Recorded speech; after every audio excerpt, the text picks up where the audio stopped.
Good morning, everyone. We're starting the portion of Korach, the second talk of the Rebbe from selections from Lekutei Sichot. Just a short introduction. The name of the portion is named after a very evil person by the name of Korach. Korach was a cousin of Moshe. He was a Levite. He comes up with Datan and Aviram, the troublemakers from day one, and together they summons 250 leaders of mainly the tribe of Reuben, and they gang up against Moshe, demanding either an election or that they deserve to lead instead of the people that Moshe appointed, including Aaron. Moshe Rabbeinu tried to calm them down. He pushes them off to rethink their behavior overnight, next morning, and he goes over to them and try and make peace. Nothing helps. Then he says to him, you know what, you can be testing yourself if God has chosen Aaron or perhaps didn't.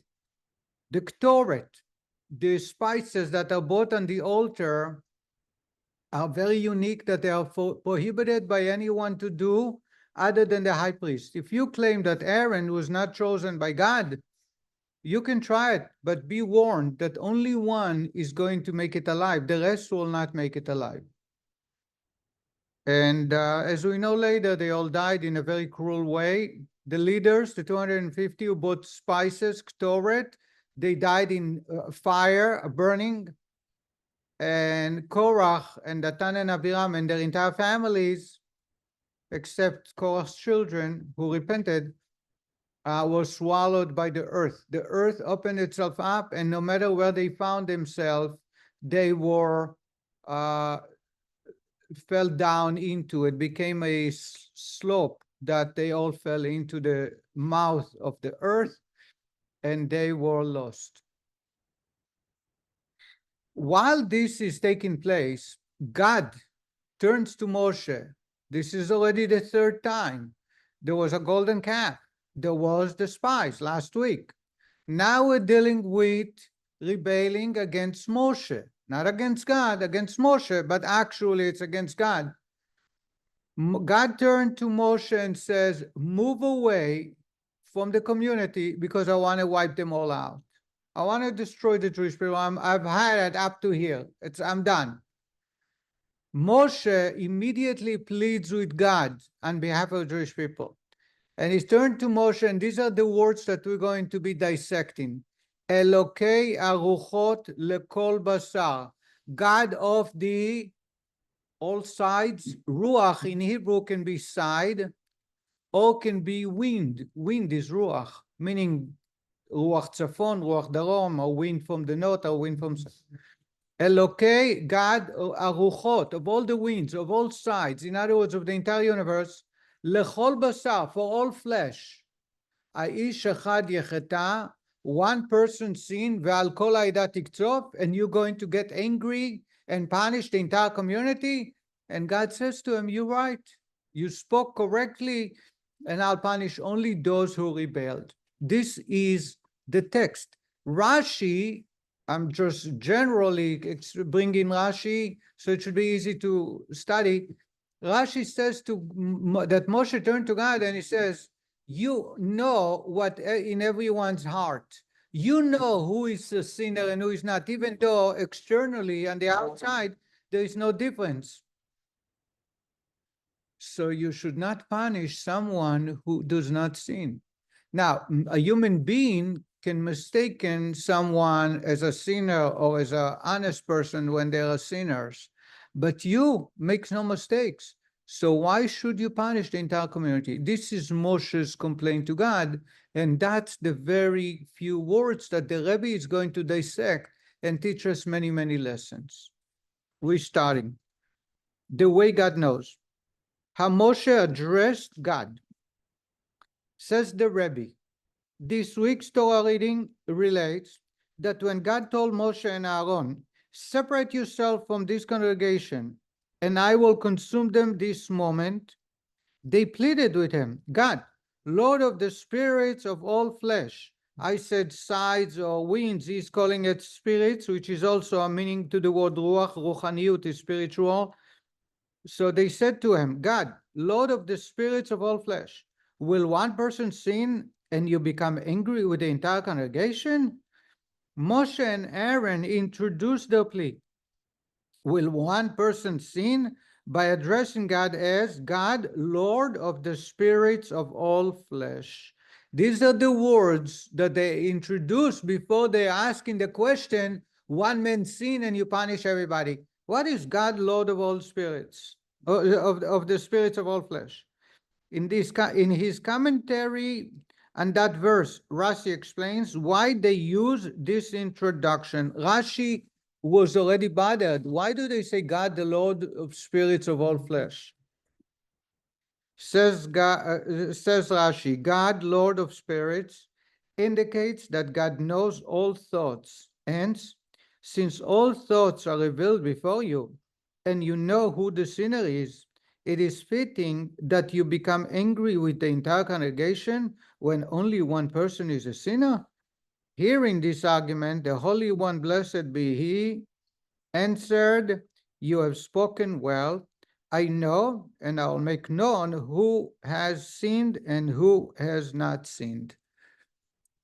God turned to them and says, you know what, you're well spoken. I will make known who sinned and who didn't. Says the Rebbe, clarification is nevertheless required. Why was it necessary to emphasize that God is Lord of the spirits of all flesh? Elokei aruchot lechol basar, to all flesh.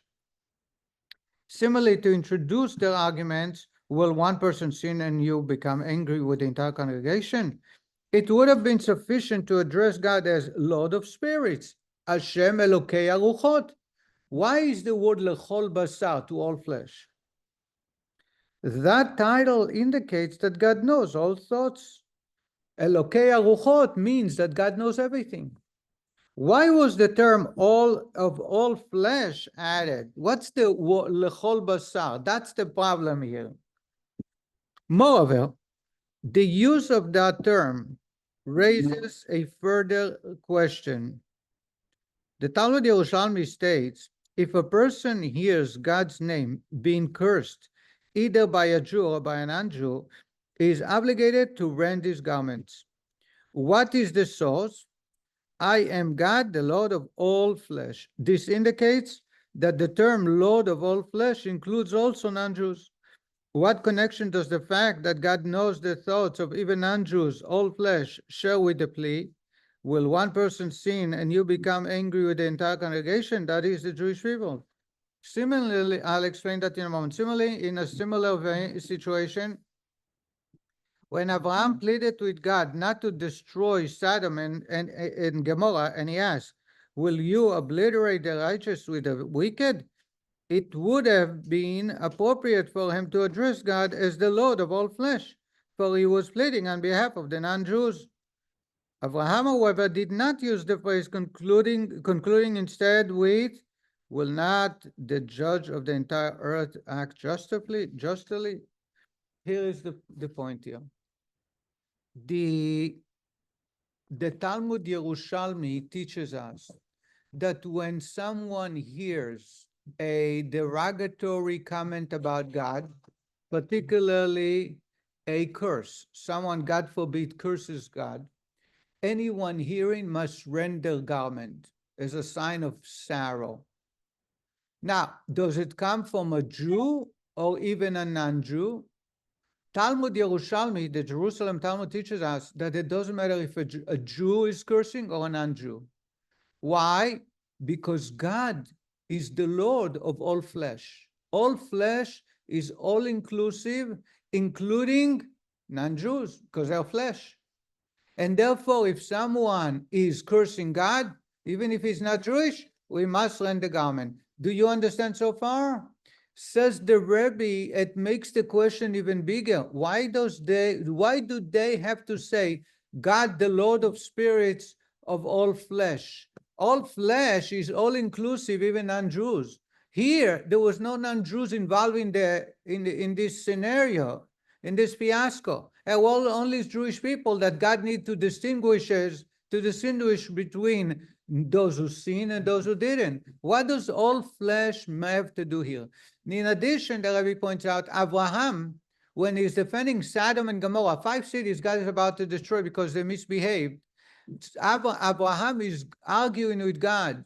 How does he address God? The introduction, Hashem Elokei Aruchot, God of all spirits.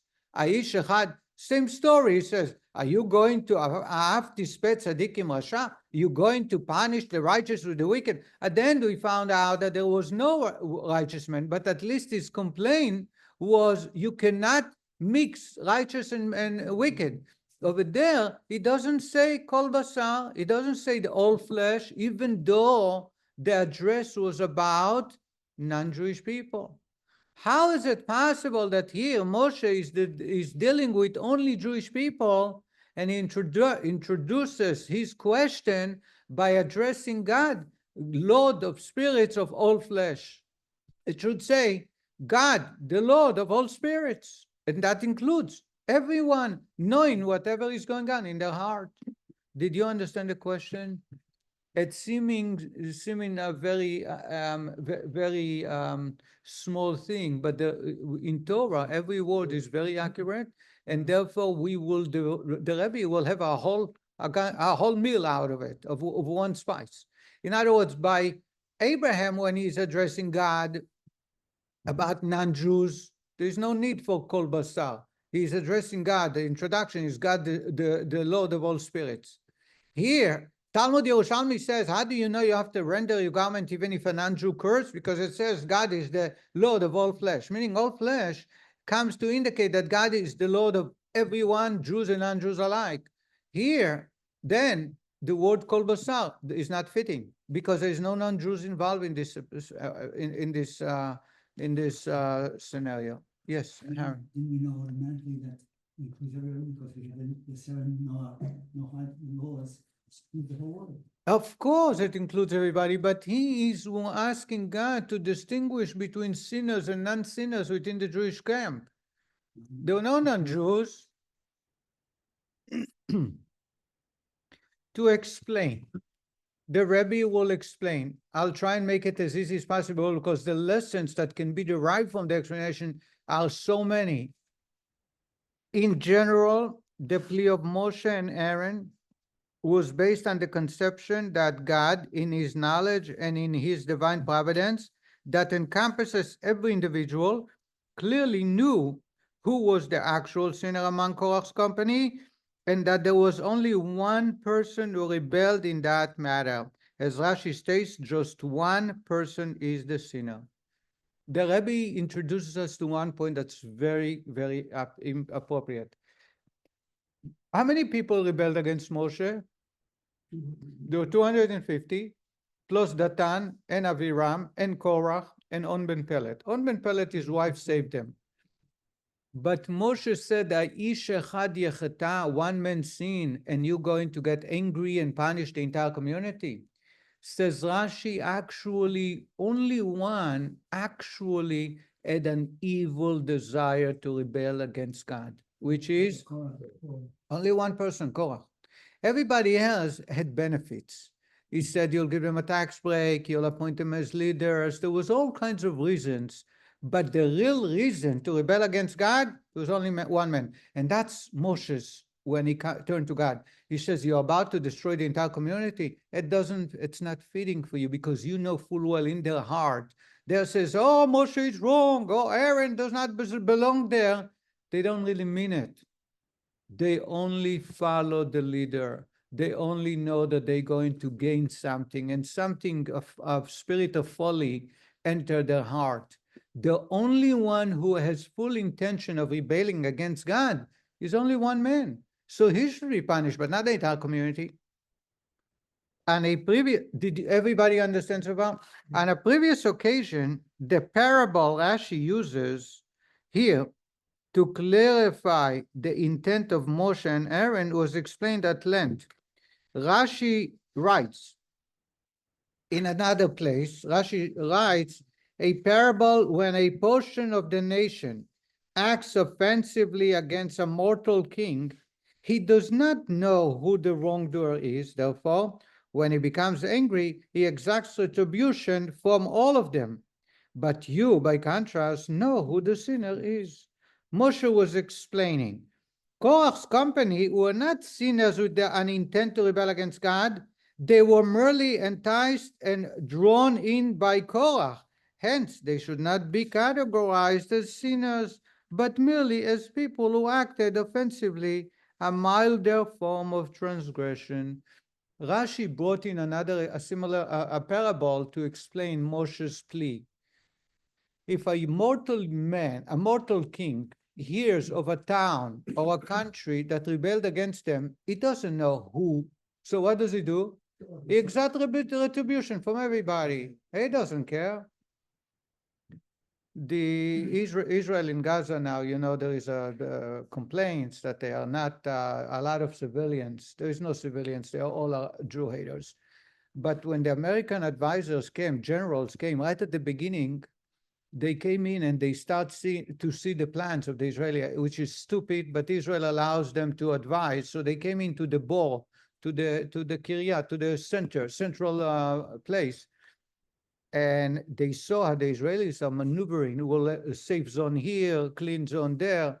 And they turned to the Israelis and says, we don't understand. You want to win? You want to eradicate the Hamas? You're not going to eradicate the Hamas. You're going to have many casualties. So the Israeli general, this is documented, Israeli general turned to the American general and says, what's your idea?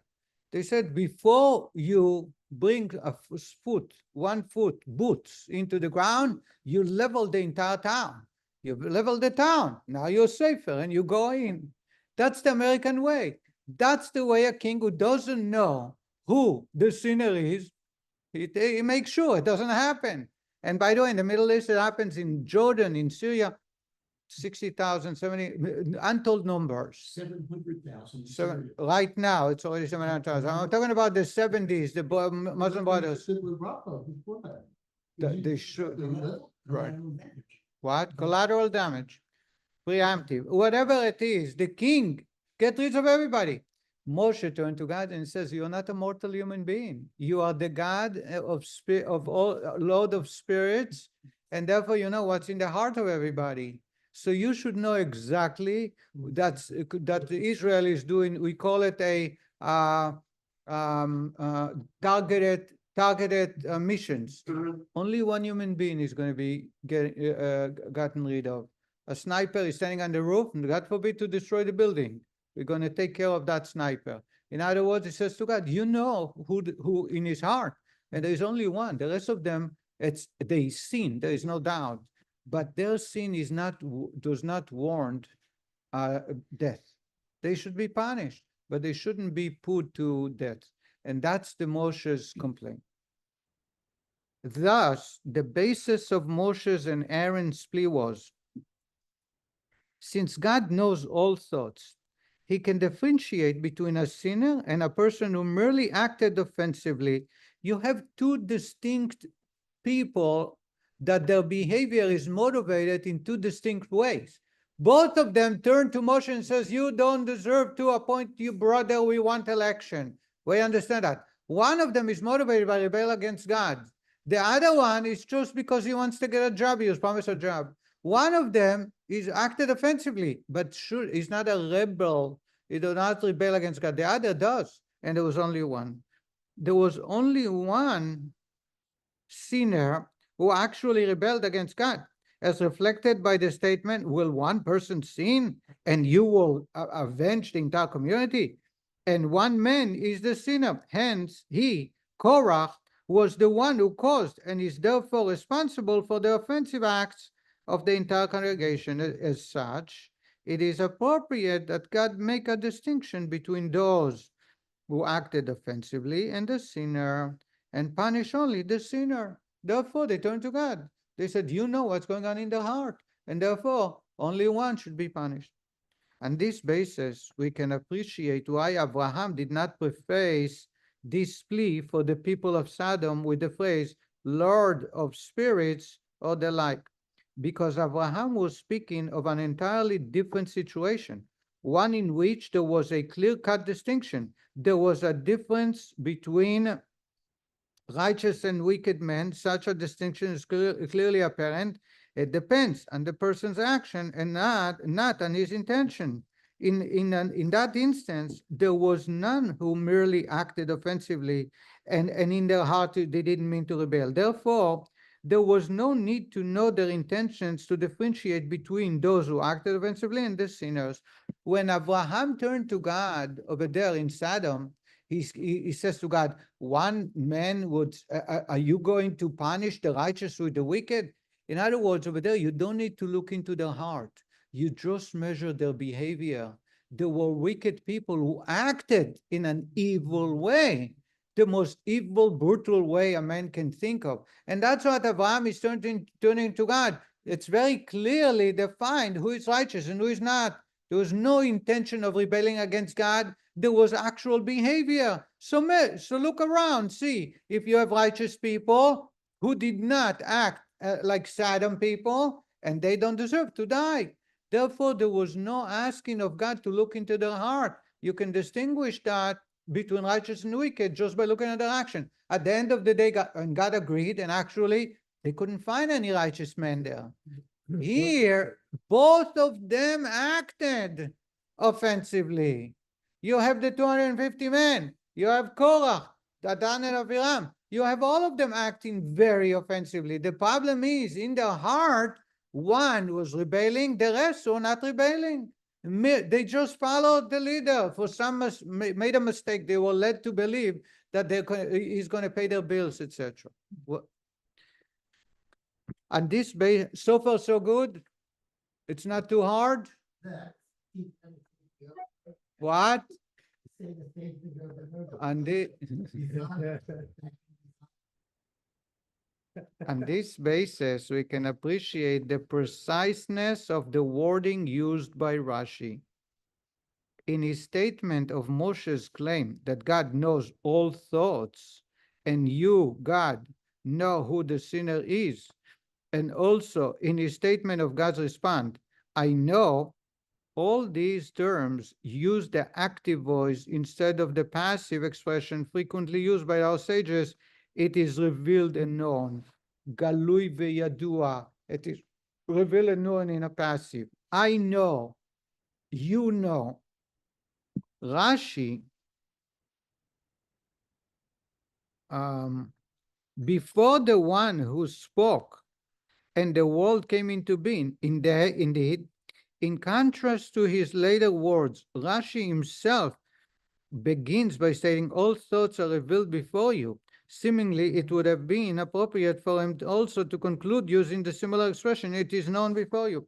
The resolution of this question can be explained, and that's what the Rebbe is going to explain, as follows. As is well known, there are two levels of divine knowledge and providence.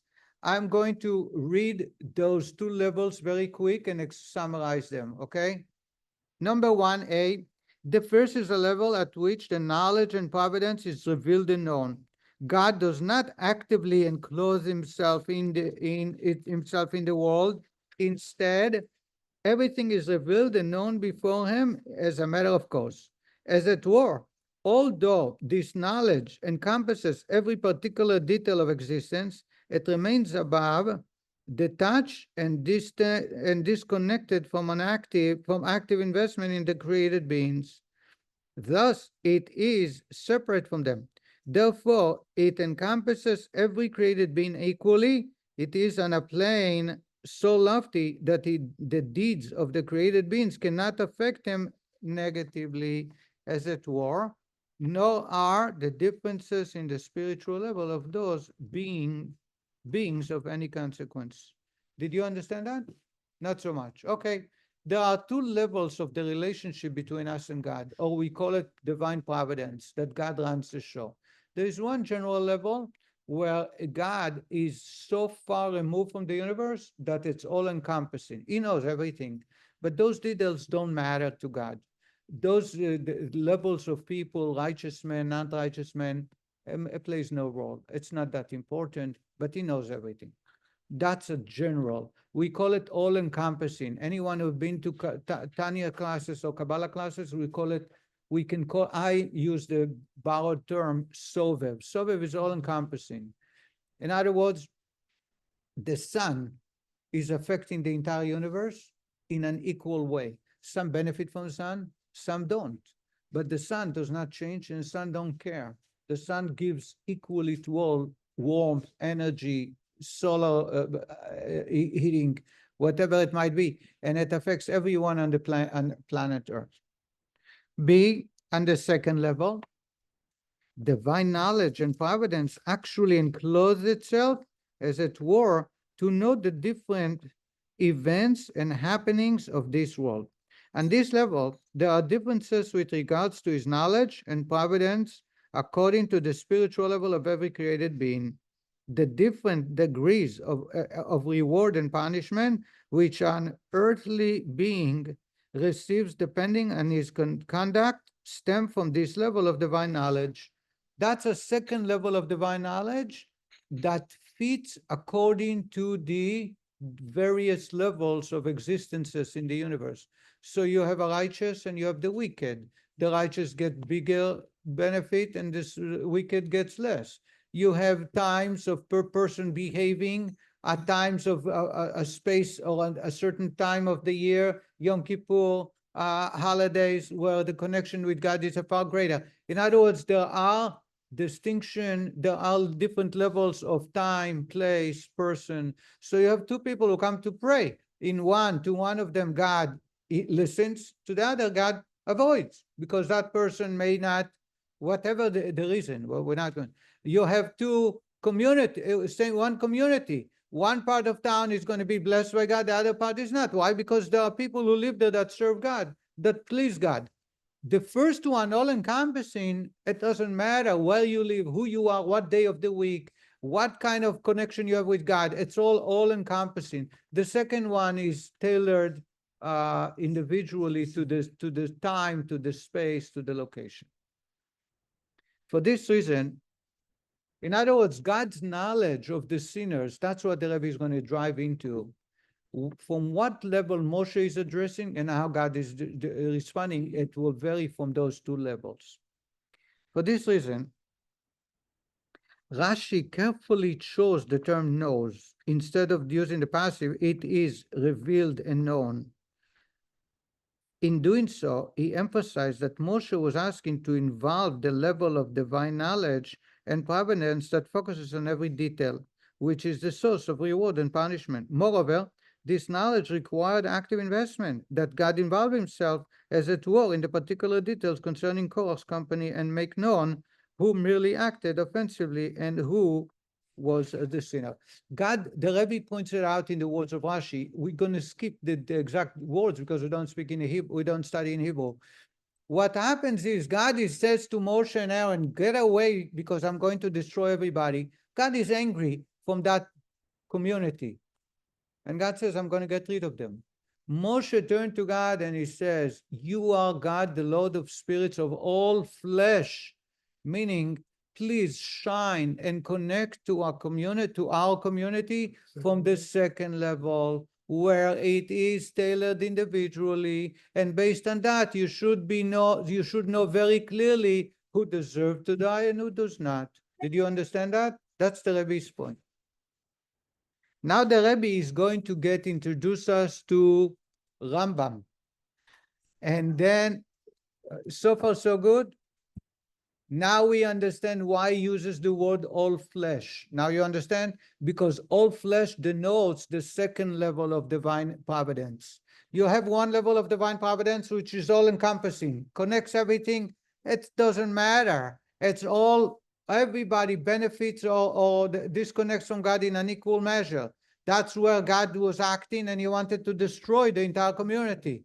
Moshe is asking him, the God of all flesh, meaning earthly manners in a tailored way, and therefore not everybody deserves to die. But the Rebbe is going to take it a much, much deeper. As is well known, in Moreh Nevuchim, the guide for the perplexed,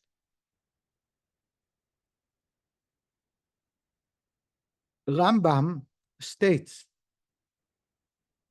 that divine providence relates only to human in a particular way.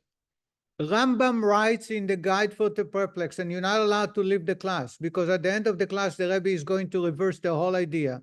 Rambam writes that divine providence apply only to righteous people, not to animals, not to other objects, and not to wicked people. When a person acts wickedly, they actually disconnect themselves from God, so divine providence will not apply to them. That is, the fate of each individual person is controlled by his providence. With regards to inanimate matter, plants and animals, by contrast, his providence controls the fate of the species as a whole, but not the fate of every particular member of the species. Rambam writes, if you look at the plants, you look at the ocean, you look at the animals, divine providence is very general. The species, peaches, plums, apples, tigers, snakes. In general, God guides them, protects them, provides them, and guides them to where they belong, but not individually details. Moreover, even with regards to humans, divine providence does not relate to all equally, but instead it depends is dependent on the manner in which each person clings to God with his mind. God removes his particular providence from the fools who rebel and the wicked who do not cling to him with their minds at all, manifesting his providence over them in the same manner as he does over inanimate matters, plants and animals. That is, his providence is general in nature. This is alluded to by the verse, he, a sinner, is comparable to animals that cannot speak. Nimshal kabehemot nidmu. King David says, a wicked man is like a behemoth, like an animal. Says Rambam, you know what David is alluding to? That the divine providence is guarding them and connecting with them, the general species, very, very external, just on the outskirts. Real divine providence, where God is involved with every detail, is only to the righteous people who walk before God, people who serve God. Everything else, inanimate, animal, plants, it's general. Wicked people, we don't know. Wicked people, they are like behemoths. They are like animals they get from the external. This motive is reflected in the verse, I will conceal my face from them, and many evils and difficulties will befall them. They will say, it is because God is not in my midst that all these evils have befallen me. The implication is that when Jews cut themselves off from God, they are left open to circumstance. Evils just happen, as it were, they befall them, appearing to come to on their own, without cause, without having their source in divine providence. The Rebbe says, the Rambam goes on to say, that's why it says in the Torah, when people go away from God, they say, all the trouble befall me because I went astray. What does that mean? The divine providence, the protection of God is not there, because God is guarding the people when they are wicked in a very general external way. And therefore, evil can befall and hurt the person, so he has no luck. He's always fighting. There is no peace. According to this view, God manifests his providence over the wicked in the same manner as he does over inanimate matter, plants and animals. That is, his providence is general in nature. This leads to a further point. There are instances where, when retribution is meted out to such people from above, unlike instances when wicked people's difficulties come because they are left open to circumstances, there are times when the wicked will suffer retribution, which obviously stem from divine providence, as in Korach's case, when God created a unique phenomenon. Even then, their punishment and the way God relates to them is not individual in nature. Instead, he relates to them in a general manner, to refer to Rambam's statement, the fools who rebel are dealt with in the same manner as other individual animals. For this reason, it is easy to kill them. Says the Rebbe, Rambam writes that divine providence in an individual tailored measure is only in reference to righteous men, people who walk before God. Animals, plants, inanimate objects, wicked people, they get the divine providence only in an external, only the species, only in general. So what happens? First, they're going to get punished by God, and B, a lot of trouble befall them because there's no God's protection. Brother, wasn't the pit ready for Korach from twilight creation already? God was The ready for- earth, the punishment. Yeah. Right. According to this explanation of divine providence, a question arises with regards to Moshe's plea. God, Lord of the spirits of all flesh, will one person sin and you become angry with the entire congregation? Korach and his company were wicked. Thus, there was no particular divine providence concerning them, just as there is no particular divine providence concerning inanimate matters, plants and animals.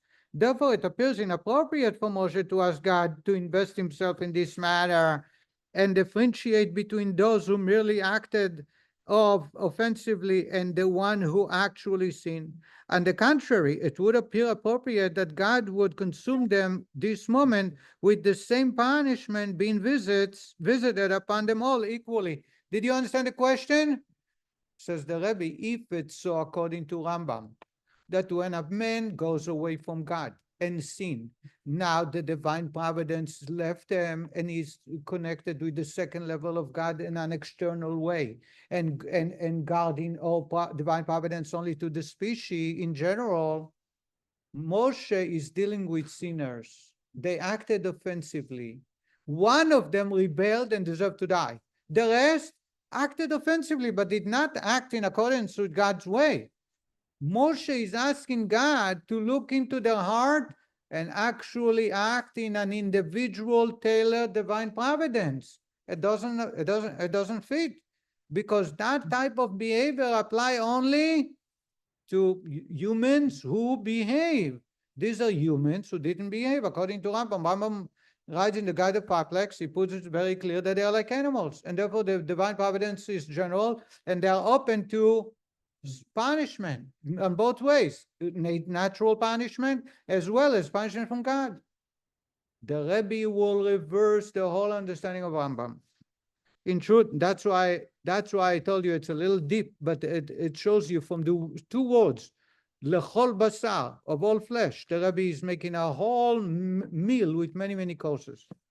In truth, however, says the Rebbe, the above, Moshe's request that God invest himself and clarify the individual status of Korach and the member of his company does not present a difficulty. Why? The matter can be resolved based on the Mittel Rebbe's explanation, second Chabad Rebbe, that Rambam's conception that God does not manifest his providence over inanimate matters, plants and animals, in a particular manner, nor does he grant such particular providence to the wicked, does not conflict with the Baal Shem Tov's axiom that all created beings are controlled by particular divine providence. There is no contradiction between the two approaches because there are as a whole two types of divine providence. Says the Mittel Rebbe that there is no contradiction. The Baal Shem Tov says that God have a divine providence on every iota of this universe. When a leaf falls off the tree, it is divine providence. When a leaf is blown by the wind from one side to the other side, it is divine providence. It seems to contradict Rambam. Rambam says plants and animals, nothing. Wicked people, no connection. Says the Mittel Rebbe that there are two levels of divine providence. A, Ashgacha Pnimit. Panim is what? Anybody knows Hebrew? What is panim? Face. Panim also means internal. What's the opposite of panim?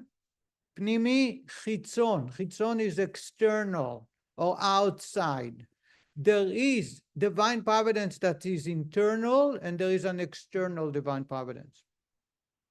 Particular providence which is overtly revealed and is not hidden and covered by the garments of nature. This is the type of providence which Rambam maintains is dependent on the manner in which a person's mind clings to God. Such providence, an internal type of providence, is not granted to inanimate matter, plants, and animals, nor to the wicked in an individual manner. Instead, such providence is manifest over the species as a whole. Says the Rebbe, an internal divine providence applies only to righteous people. Internal divine providence to the wicked, to the plants, to the animals, is only on an external level. That's what Rambam is referring to. Then, Ashgacha Chitzonit, particular providence which is concealed and hidden within the garments of nature, a divine providence that is external. External meaning it's not felt, there is no direct relations. That such providence exists with regards to every created being, as a Baal Shem Tov taught. That type of of divine providence is in all equally. A plant, an animal, a wicked, a righteous, they all get it. It's an external that goes through the channels of nature. That type of divine providence within nature applies to all across. So you have two levels of Ashgacha Pratit, of divine providence. You have an internal, which is very close connection to God, supersedes nature, above nature, that applies only to righteous men, excludes everything else. Then you have an external divine providence, which is manifests itself through the channels of nature, that applies to all created beings, including inanimate plants and animals and wicked. Thus, even Rambam would agree that particular divine providence is manifest in an individual manner, even in the lives of the wicked. It is just that it is expressed in a matter of chitzoniyut, of externality, that is, enclosed and concealed in the garments of nature. Thus, it is not obvious how every individual fact of stem from God. Even Rambam will agree that on an external level, everybody gets divine providence, except you can't see it because it goes through the channels of nature, so you can blame nature for all the events. This explanation is not a contradiction of the verses that state evils and difficulties will befall them, the wicked, and these evils have befallen me, interpreted by Rambam to mean that the wicked are left open to circumstances. This mode of conduct is also an expression of a particular divine providence. As it is written, I will conceal my face. God has not withdrawn his providence. It is only that the overt and revealed pnimi expression of his providence, his face, is hidden. Thus, a person can convince himself that his difficulties befall him, that is, that they are part of the natural order of a function of circumstance. In truth, however, every individual detail of a person's life is controlled by a particular divine providence. So that it doesn't contradict Rambam. When a man says, all the trouble befall me because I disobey God, or because of nature, it doesn't matter. It all comes based on their behavior. Because as soon as they misbehave, the nature will play a role in causing pain and suffering. What happens when someone turns back to God and reconnects? Then divine providence is an internal matter where God shines his face. Shining the face refers to the level of miracle above nature. Things will work out in a miraculous way. When a person is distant himself from God, or animals and plants, it's all in a natural way. It's all in nature. Now, we can understand, if you're going to bear me a little more, we'll Well, everybody was, it wasn't just Korach that was killed, though, right? It was everybody. all the 250 men. So they did punish all. That's what God said. Just a minute, but not in such a cruel way. On this basis, we can appreciate the connection between the preface, God, Lord of the spirits of all flesh, and the core of Moshe's plea, will one person sin and you become angry with the entire congregation? Now we can understand why he added the word of all flesh. As mentioned above, the words Lord of the spirits of all flesh includes even non-Jews. Thus, based on the passage from the Talmud Yerushalmi cited above, the Ragachover Gaon interprets the verse I am God the Lord of all flesh, as teaching that particular divine providence also controls the fate of the non-Jews. In other words, he's turning to God and he says, the Lord of all flesh, referring to divine providence of the entire world in a natural way. And therefore,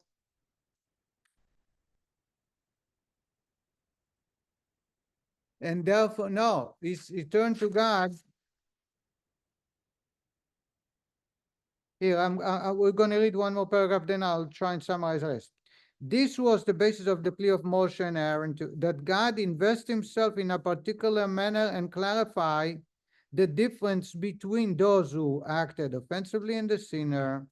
True, they all were included in the category of the fools and the wicked. Nevertheless, since God knows the thoughts of even a non-Jew, and particular divine providence control their fate as well, even those who do not cling to him with their minds, he certainly knows the thoughts and has his providence oversee them and control the particular fate of every Jew, even those who have overtly severed their bond with godliness.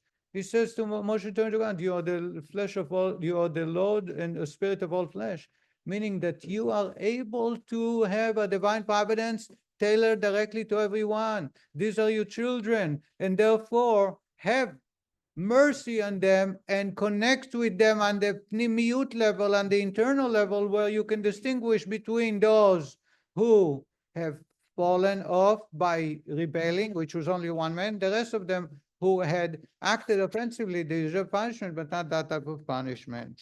But I thought they all got that kind of thing. Huh? I thought they were all swallowed up. Just a minute. And how would you categorize the son and the other one who were also very bad? Based on that, says the Rebbe, we can understand what God says to Moshe. Rashi says, Yafeh amarta, you said correctly, and I will make known who sinned and who didn't. In other words, God says, you know what, I will connect with them on the level of pnimiyut, and I will make it known that my connection to the Jewish people is tailored according to their level. And therefore, and they were punished because their offense was of this deserving to be punished. But not the same way as Korah. Not the same as was So called. what's the difference? In How other are they words, punished differently? their punishment was for bringing the Ktoret, which No, was a what death happened? sentence. What happened? They died with a fire. A fire came out and consumed each individual wherever they were, In Korah, what happened to him? He got swallowed by the earth. So fire is better than getting swallowed by the earth? No, fire was for bringing a forbidden Ktoret. Okay. Korach was because of his rebelling against God. So they did not rebel against Moshe and God. They just So they should have disobeyed. less of a punishment than rebelling against Perhaps God. they do. So getting burnt alive is better than. That's the getting punishment for swallowed bringing up. Ktoret. But it shows you, so But in only- other, but only Korah so was- just let's summarize before we conclude. Moshe is turning to God. God, the Lord of spirits of all flesh, is asking God to express his divine control, divine providence in an internal way, not just an external way, because it's children of God, and therefore it will become known who sinned, who rebelled, and who didn't. What does God say to him? Yes, I'll make it known. I'll make known who sinned and rebelled, which was Korach and Datan and Abiram, two more men. And also those the other two will be punished for their acts differently in a separate way. They will not be swallowed, not be killed together with everybody else. And that's the end of our discussion for Thank you, today. Rabbi. Thank you. Have a good Shabbos. Using the time